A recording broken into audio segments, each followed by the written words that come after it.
lang natin mga ka-LG yung ating top pruning dito sa ating kalamansi. So ito na siya, dumami yung sanga niya, yung pinagputulan natin. Ayan, ayan. At hindi siya tumaas, kundi yan, bibilog yan. So yung goal talaga natin dito lang muna sa baba, kagaya nitong puno na to. Ayan, top pruning. Ayan. So pwede na nating unti-unting pabungahin to.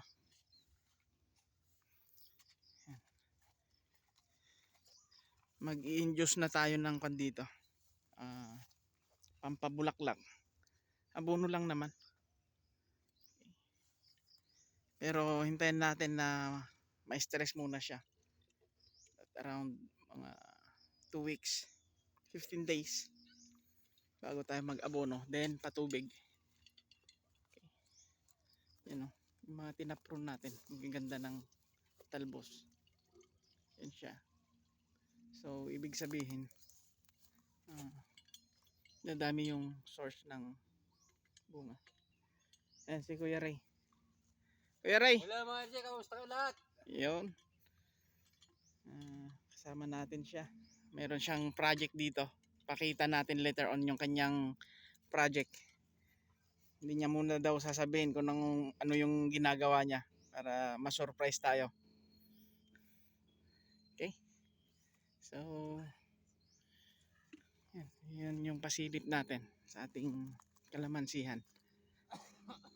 Yan, dami ng mga sanga, bagong usbong gawa ng pagtaprun natin. Then may pa isa-isa din ng mga bulaklak. So indication yan na ito kasi yan yan, itong mga to lalabasan na ng bulaklak yan pag naglagay tayo ng abono.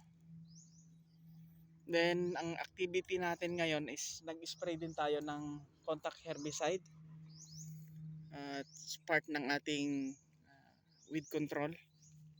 Okay, after 2 to 3 days maninilaw na ho yan, then aaliwalas na hong mabuti. Ito pala, sa pagitan nito mag-intercrop tayo dito ng solanaceous type, hindi na yung vine type, kasi nga makakaharang to sa ating pananim na kalamansi pag vine. So solanaceous lang, hanggang ganito lang katangkad, okay lang, hindi siya makakalilim sa ating kalamansi. So ayun, happy farming mga ka-LG. Safe po, may parating na bagyo si Ramil. Yan,